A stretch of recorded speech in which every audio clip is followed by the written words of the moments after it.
వరంగల్ మహానగర పాలక సంస్థ పరిధిలోని 16వ డివిజన్ గరీబ్ నగర్లో ఇందిరమ్మ ఇంట్లలో అక్రమాలు జరిగాయని స్థానిక కార్పొరేటర్ సుంకరి మనీష శివకుమార్ ఆరోపించారు. ఇందిరమ్మ ఇళ్ల కేటాయింపులో స్థానిక పర్కాల ఎమ్మెల్యే కేవలం కాంగ్రెస్ పార్టీ కార్యకర్తలకు తన అనుచరులకు మాత్రమే కేటాయించి అసలైన అర్హులను విస్మరించారు అని గతంలో గృహలక్ష్మి పథకం కింద మంజూరయ్యి ప్రొసీడింగ్ అందుకునే లోపు ప్రభుత్వం మారడంతో పిల్లర్లు సైతం నిర్మించుకున్న వికలాంగురాలు నిరాశ్రయులు అయింది. గతంలో ఎన్నికల సందర్భంగా వికలాంగులకు డబుల్ బెడ్రూమ్ ఇస్తామని చెప్పి పరకాల ఎమ్మెల్యే రేవూరి ప్రకాష్ రెడ్డి మాట తప్పడని అర్హులైన ప్రతి పేద కుటుంబానికి ఇందిరమ్మ ఇల్లు మంజూరు చేయాలని లేని పక్షంలో కాంగ్రెస్ ప్రభుత్వం ఎమ్మెల్యే రేవూరి ప్రకాష్ రెడ్డి తీరును ఎండగడతామని రాబోయే రోజుల్లో కాంగ్రెస్ పార్టీ మోసపూరిత హామీల అమలు కోసం ప్రజలతో కలిసి పోరాడతామని అన్నారు.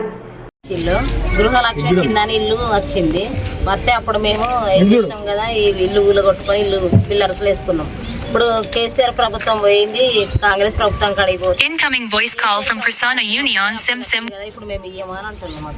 మా ఇంట్లో మీద పడి ఎడతాను లేదమ్మా, మీరు ఎమ్మెల్యే దగ్గరికి పోతే అట్లా అంటాను. ఎమ్మెల్యే అంటాడు కదా, రిజెక్ట్ అయిందమ్మా, మీకు పిల్లర్స్ లేచి ఉన్నాయి కదా అంటాడు. మరి ఇప్పుడు ఏంది మా పరిస్థితి అని అంటాడు. మరి ఇప్పుడు మాకు ఎట్లకైనా ఇల్లు కావాలి, వికలాంగుల కింద. నా పేరు లింగంపల్లి సురేష్. కేసీఆర్ ప్రభుత్వం ఉన్నప్పుడు మా ఇండ్లకు పట్టాలు మంజూరు చేసిండ్రు. మా సొంత సహశక్తులతోటి పిల్లరు భూమిలోకి వెళ్ళి వేసి వదిలిపెట్టుకున్నా. కేసీఆర్ ప్రభుత్వం పోయింది, కాంగ్రెస్ ప్రభుత్వం వచ్చింది. ఇందిరమ్మ ఇండ్లు ఇస్తాము అని చెప్పేసి అన్నారు, హామీలు ఇచ్చిండ్రు. ఇస్తారు కదా అని ఆశపడ్డాం. ఆల్రెడీ శాంక్షన్ అయింది.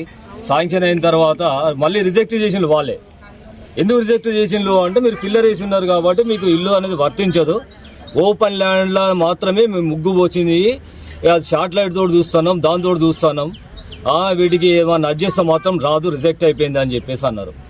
కనీసం వికలాంగుల కిందనన్నా పెట్టండి సార్ అని చెప్పేసి అని అడిగినాం. ఎవరు ఏం స్పందించలేదు. ఈ ప్రాంతం గరీబ్ నగర్ 16వ డివిజన్ పరిధిలోని గరీబ్ నగర్ ఎస్సీ కాలనీ చెందిన ప్రాంతం. ఇక్కడ దాదాపు 35 ఇండ్లు ఉంటాయి. అన్ని మీరు చూడండి, ఇక్కడ రేకుల ఇండ్లతోనే ఉంటాయి. అసలు వాస్తవానికి మేము అనుకున్నాం, మేము కేసీఆర్ ఉన్నప్పుడు ఇక్కడ మా స్థానిక ఎమ్మెల్యే చల్లధర్మారెడ్డి ఆధ్వర్యంలో పార్టీలకు అతీతంగా కాంగ్రెస్ పార్టీ వాళ్ళకు బీజేపీ అందరికీ ప్రజలందరికీ ఇక్కడ దాదాపు 500 పట్టాలు ఇచ్చినాం.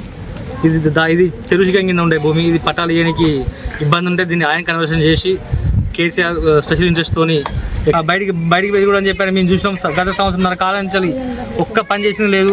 స్థానిక నాయకులకు కూడా, స్థానిక కాంగ్రెస్ నాయకులకు ఇంట్రెస్ట్ లేదు. స్థానిక కార్పొరేటర్ కలుపుకోవాలని కమిటీకి చైర్మన్ గా కార్పొరేటర్ పెట్టిళ్ళు. కానీ కార్పొరేటర్ తెలియకుండానే అన్ని మంజూరు ఇచ్చిళ్ళు, ముగ్గు వస్తున్నారు. అధికారులు కూడా కాంగ్రెస్ పార్టీ కార్యకర్తలు లెక్క వ్యవహరిస్తూ వాళ్ళు మొత్తం వాళ్ళు చెప్పిందే చేసుకుంటూ కనీసం పేద ప్రజలను కూడా గుర్తించడం లేదు. ఇది ఇలాగే కంటిన్యూ అయితే తప్పకుండా కాంగ్రెస్ పార్టీని, స్థానిక ఎమ్మెల్యే రేవు ప్రకాష్ రెడ్డి గారిని ప్రజాక్షేత్రంలో నిలదీస్తాం. ఇక్కడ వచ్చినప్పుడు తప్పకుండా ప్రజలు ఇంటికి పోయినా కూడా మీరు ఎందుకు వస్తారు, మా కార్యకర్తను తీసుకొని రావాలి, మీరు రావడానికి ఎవరు అని చెప్పి అంటున్నారు.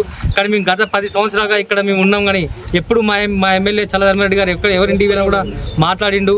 అందరు మేము ఉన్నా లేకపోయినా, మా కార్యకర్త వచ్చినా రాకున్నా ప్రజలు పోయి మాట్లాడినా కూడా మాట్లాడిండు. కానీ ఇక్కడ గృహలక్ష్మి మీకోసం పోయినా, ఇప్పుడు ఇందిరమ్మ ఇంటికి పోయినా కూడా మామూలు తీసుకుని రా అని డైరెక్ట్ ముఖం మీదనే నీకు ఇవ్వమని చెప్తున్నారు. వచ్చి ఒకసారి చూసి వాళ్ళ పరిస్థితిని చూసి వాళ్ళు నిజంగా పేదోళ్ళ కాదా ఎంక్వైరీ చేసుకొని వాళ్ళ కార్యకర్తలు. వచ్చిన మీడియా మిత్రులకు మరియు మా ఊరి పెద్దలందరికీ నమస్కారం. ఈరోజు మేము గరీబ్ నగర్లో ఉన్న ఈ వికలాంగుల ఇంటికి రావడం జరిగింది. ఆమె మా ఇంటికి వచ్చింది.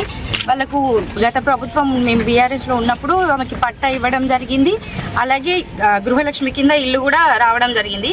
కానీ ఇప్పుడు కాంగ్రెస్ ప్రభుత్వం వచ్చినాక ఏం చేస్తున్నారంటే, ఆమె పట్టాని ఇంటిని క్యాన్సిల్ చేసిళ్ళు. మేము ఆమెకు ఆల్రెడీ అప్పుడు వచ్చింది కాబట్టి ఇప్పుడు మేము ఇవ్వమని చెప్తున్నారు. ఈ గరీబ్ నగర్లో ఇంకా చాలా మందికి వచ్చినాయి, కానీ చాలా మందికి ఎవరికి ఇవ్వట్లేదు. సామాన్య ప్రజలకు కాకుండా, అర్హులైన వాళ్ళకి కాకుండా మిగిలిన వాళ్ళ కార్యకర్తలకి, వాళ్ళ సొంత పార్టీల వాళ్ళకే ఇచ్చుకుంటున్నారు. ఇలా చేయడం వల్ల పాపం తను చాలా ఇబ్బందులు పడుతున్నారు వాళ్ళందరూ. మీరు చూడండి, ఇక్కడ అందరూ కూడా కూలి పనుల వాళ్ళే. ఇలాంటి వాళ్ళకి కాకుండా వాళ్ళు వాళ్ళ సొంత కార్యకర్తలకే ఇచ్చుకోవడం వల్ల ఇక్కడ వీళ్ళందరూ చాలా ఇబ్బందులు పడుతున్నారని చెప్తున్నాం. ఎమ్మెల్యే గారు వాళ్ళ ఇంటికి కూడా వెళ్తే వాళ్ళు ఇష్టం వచ్చినట్టు మాట్లాడడం జరిగిందంట. ఆమె చాలా బాధపడుతున్నారు. ఇలాంటి వాళ్ళకి న్యాయం జరగాలని మేము కోరుకుంటున్నాం. అందుకే ఈరోజు మేము ప్రెస్ మీట్ పెట్టడం జరిగింది.